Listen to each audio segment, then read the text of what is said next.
I'm sure that he's properly hydrated, or at least is properly hydrating as a part of this process. And so we bring in the gentleman. So first and foremost, how was the trip with your dad?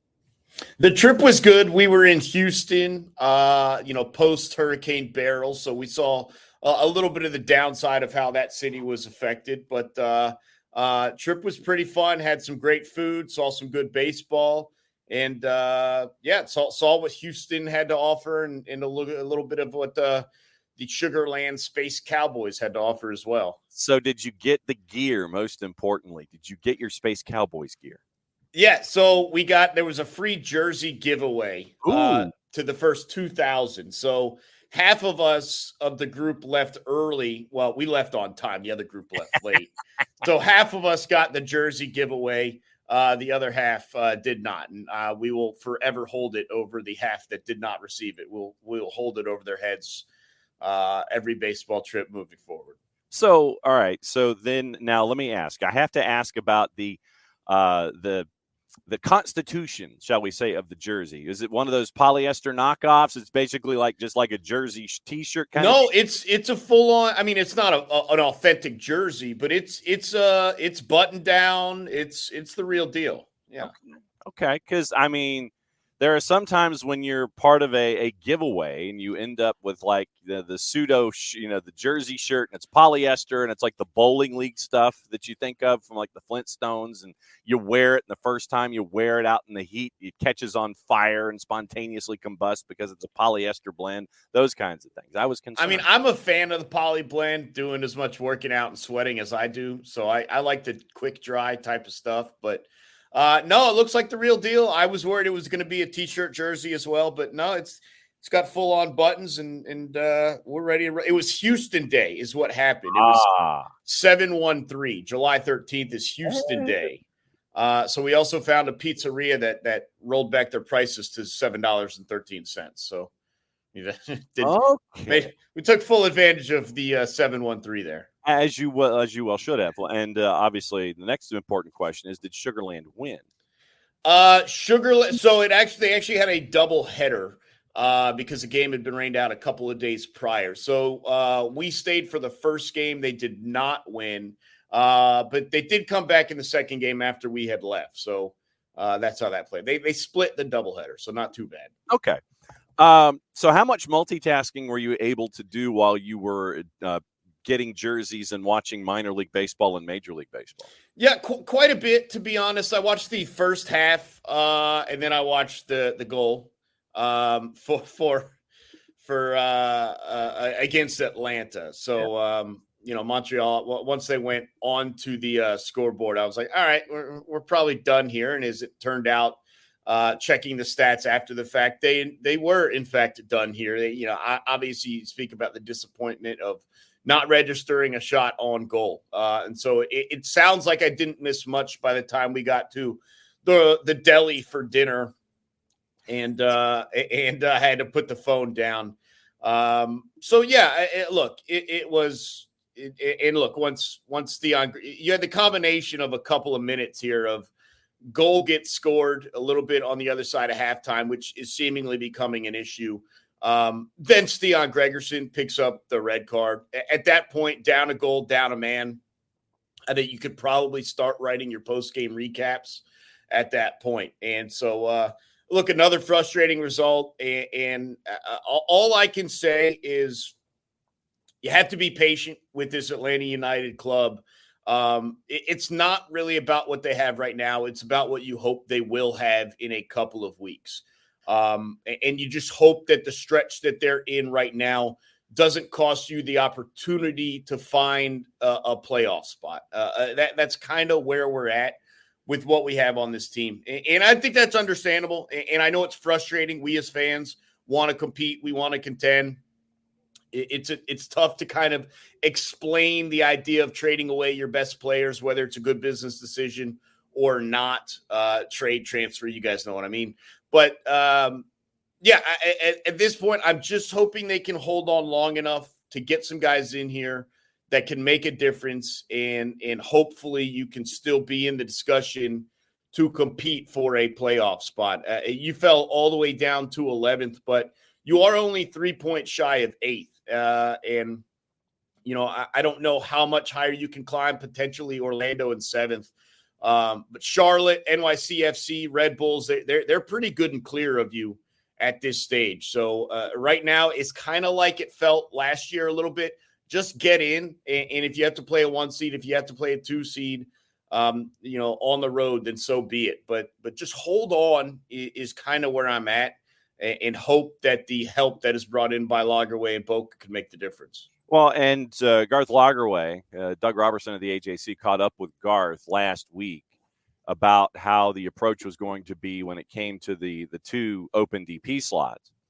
And quoting Garth, because you're dealing with $50 million is what you're staring at right now, because you've got the sales of Thiago and Gigi, the sell-on possibly of Ezequiel Barco. No word on whether or not that's officially official yet.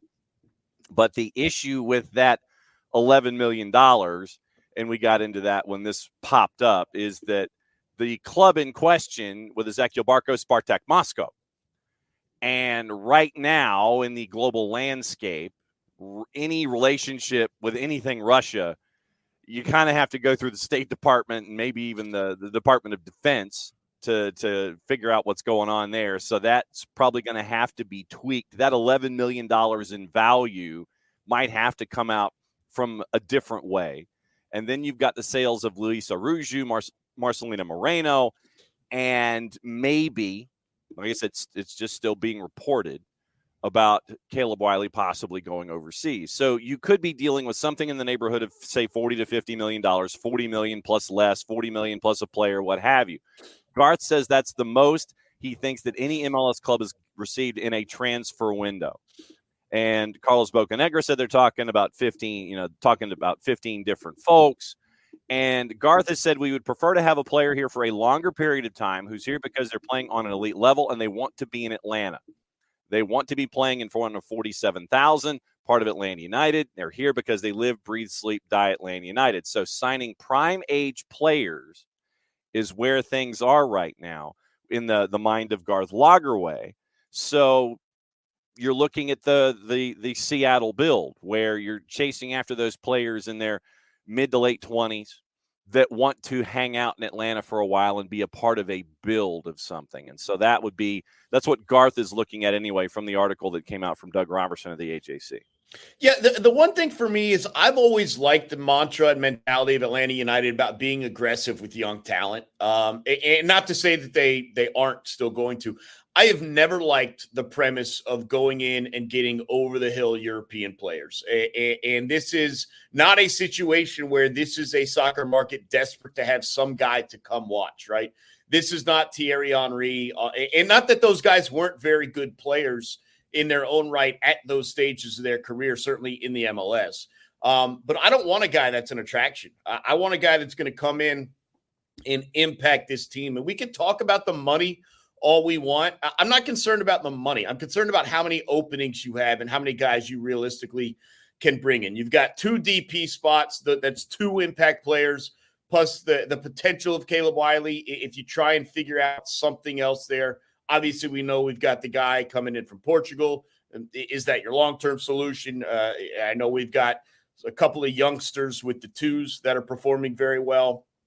Do you give them a shot to come up at their age? Do they need a little bit more seasoning? So a lot of questions still to be answered. I'm looking for someone that can come up and impact this squad immensely. And it's no secret what you need. You need a goal scorer and you need a creator. Like that's what you've lost. Whether they were having great seasons, whether they were there, whether they were injured, Gigi, you know what you had, and you haven't had that for a while. And you see it every single time out there now. You see the lack of creation. You see the lack of goal scoring. There's no denying. So whether it's a young guy that maybe does move on eventually, or whether it's someone a little bit older that can kind of become a mainstay. And look, we were spoiled with the Joseph Martinez timeline. Like this is a guy that very clearly wanted to stay on this continent, wanted to perform at this level, and maybe some physical attributes limited him from being able to go overseas. And so we had a guy that is at that level playing with you for multiple years up until and even after the injury finally started to have a career slowdown a little bit, although we did see him on Saturday night. But yeah, I mean, if you can find the right guy that's in that mixture of quality and age combined with, settling in life to an extent where they're happy here, they're not trying to use this as a stepping stone. I think that's awesome. And I wait to see it. All I'm saying is I've never liked the idea of a guy taking that step down to the MLS and considering it a retirement league. And I'm not suggesting that some of the guys there in Miami are viewing it that way. Like they came here together to win a championship. The Gulfstream Galacticos, brother. That's what sure. And obviously there's a heavy amount of money involved in living and playing in the U.S. I get that. And they seem to be having success with it. I think that's kind of a one-time deal to have all those guys take that much of a pay cut to play together, to remain together, some getting cuts of league distribute, all that stuff. So I wouldn't really use that as a system to look at and say we could do that here. But, for me, I'm just interested in getting guy. I don't care who it is. You can tell me it's a guy that's going to be, and if that's what Lagerwey wants, fine. I just want some guy that can impact the team. And we know specifically where we need those guys to be playing. And now I just await word on who those guys actually are. Because, I mean, to look at it in other parlance, basically you're missing a point guard and a power forward. Yeah. Yeah. Look, you are missing two potential all-stars in whichever league you want that to be, NBA or MLS. And again, I know they weren't performing up to snuff, especially Giakoumakis, and a lot of that did have to do with injury. But even though we might say they weren't having great seasons, you could very clearly see the difference of what there was with those guys on the field. Even with it, Giakoumakis gone and just Almada, you saw moments of creativity that you just aren't seeing out there right now. Nothing against the guys that are trying to get the job done. They're just not the same player. I mean, we saw potentially the last time on the field for Lionel Messi in an Argentina jersey last night. And there are questions about who's the next step. Otamendi's going to be gone, and Di Maria probably played his last. We know who the next guy is. Like it's no secret. I know he wasn't there yesterday. We're going to see him in Paris in a couple of weeks. Like that's the guy that we had stepping onto our pitch every midweek or Saturday game. And so you got to find a way to replace the potential and creativity, and you got to do it fast because the standings are starting to spread out a little bit more than you would like, and you're on the wrong side of that spread. And I know that there are reports coming out of Italy where you're looking at an attacking midfielder from Atalanta with Miranchuk being a part of the discussion.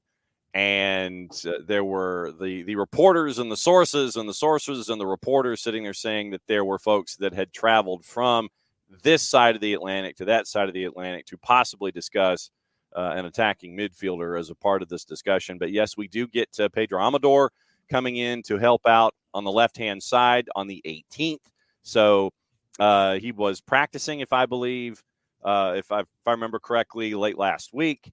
And then once the 18th is up on the calendar, that means that you're okay, that you can actually be a part of the reindeer games. And so I would anticipate possibly some minutes from Amador on the left-hand side for a debut on the weekend going up against Columbus. But yeah, when you hit the 18th and all of this talk and all of these sources and all this 280 character app stuff that we've seen, you want to talk about a crazy window? I think you're going to get a crazy window starting on Thursday.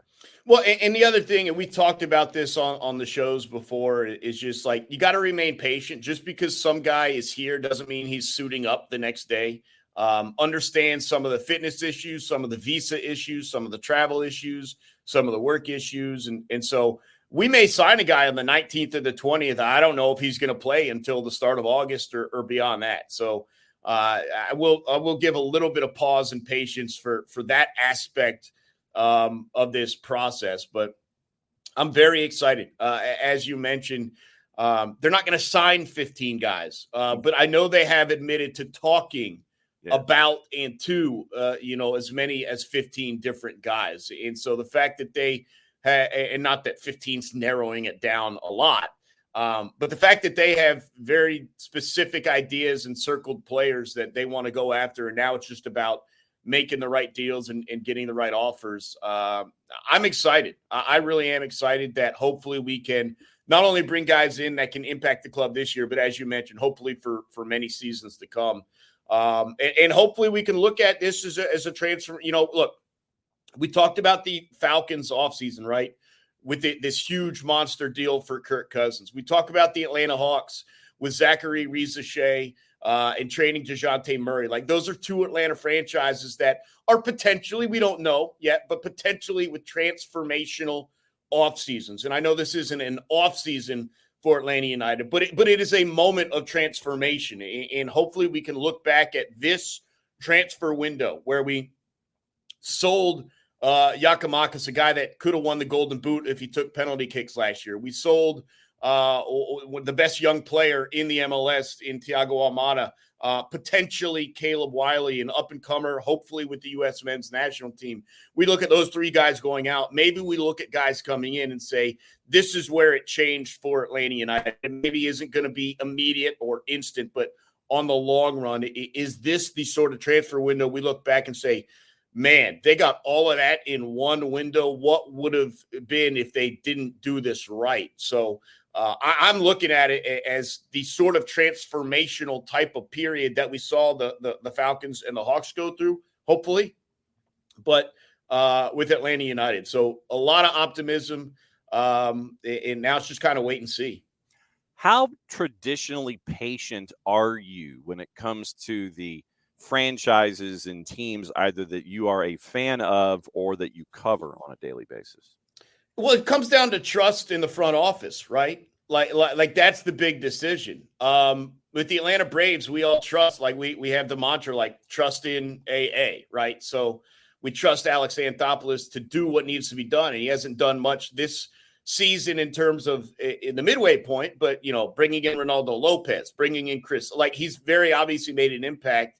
And we expect him to as well. There's a lot more questions about Landry Fields and the Atlanta Hawks. And so the question of, did we draft the right guy? Did we get enough in the DeJounte trade? So it kind of goes based on my trust in the front office to do what they do. And when I look at the Atlanta United front office and staff, look, I think there's been a lot of hits. I really do. And while we may not look at necessarily all of them as big successes, right? I know there's a couple of guys from South America that maybe didn't quite have what we thought they could have here, but getting them was a big coup and shooting for the stars. And they've continued to do that. And I see no reason to believe they won't continue to do that now. And so the one thing I will say is I don't think it's an immediate turnaround. I don't think you bring these guys in here at the window and you're like, oh, well, we're MLS Cup favorites. Like, no, it's not going to be that. But it is going to be more for next year and the years beyond to see. Now also, and you know this, John, there's so much anticipation for some of the guys who are playing in the academy and with the twos. Like, there's just so much talent there. And it's even been boosted by the fact that we've seen some of them become mainstays, but even like glimpses of some of them. Obviously, you've got Noah Cobb, but like we've seen more than a glimpse of Efren Morales. We've seen just a glimpse of Luke Brennan. We keep hearing about Matt Edwards. We see him in the U.S. Open. We might see a little bit more of him here in the MLS. And then you continue through with the twos and some of the young guys there. You think of what you can bring in the transfer window, combined with some of the young guys who continue to grow and develop, who are maybe a year, 18 months away, maybe less from being mainstays. There's a timeline where all of this kind of Venn diagrams itself to the right time for this club. And so I have to remain patient because that time is not immediately. Like I don't know if it's next year. I don't know if it's the year after, but it's not immediate. I certainly understand. Look, I'd be shocked if they win MLS Cup. I'd just go out and say it. I don't think they're going to win the MLS Cup this year. That doesn't mean they're not taking steps forward to winning it in 2025 or 2026. I think there's a timeline for teams to have that championship window. It does not start at this transfer window, but the moves made at this window could be what spur it to open up maybe next year or the year after. So I'm very patient in regards to that. I think I'm one of the more realistic fans. It's frustrating to watch. I get as disappointed and frustrated and all that as everyone else. But once the emotions of the immediate clear, I kind of understand, all right, well, we weren't going to do it this year anyway, so let's see what we're building for the future. So I'm realistic, but I certainly understand that not as many view it in the same manner that I do. Double match week for 929 The Game and Atlanta United, and it starts on Wednesday against NYCFC. Broadcast plans off the top of your head. Yeah, we got Dukes and Bell are actually going to be at Mercedes-Benz Stadium ahead of that match midweek. So hey now. they'll be hanging out, and and me and Garrett will be ready. And look, it's been a crazy ride, obviously, this past month of soccer, not just for Atlanta United, but on the international level as well. It's going to get crazy again once we start the Olympics. But we got about a week and a half, maybe 10 days or so, 8 days, however long it may be, before that, where there's going to be heavy focus on the MLS. A lot of that because of a double match week. But as you mentioned, the transfer window is opening up. So there's going to be news on the field, hopefully a little bit of news off the field. And certainly we're going to be busy keeping you abreast of every situation. We're not going to go into too much of the rumors and speculation because it is a little bit of silly season at that point. But anything that feels concrete, we'll be bringing your way Wednesday at 6:30 and then again on Saturday night. So excited for a double match week, and hopefully we can find a couple of points in there as well. As always, my friend, it's great to catch up with you to bat lead off every single week here with our coverage of Atlanta United and everything in the sport of soccer. At Abe Gordon, at 929 The Game. As always, my friend, great to see you, and we'll see you at Mercedes-Benz on Wednesday. You betcha. Excited to do it. Thanks. Wear that Sugarland jersey, or at least bring it so I can see what it looks like. Be safe, my friend. I will.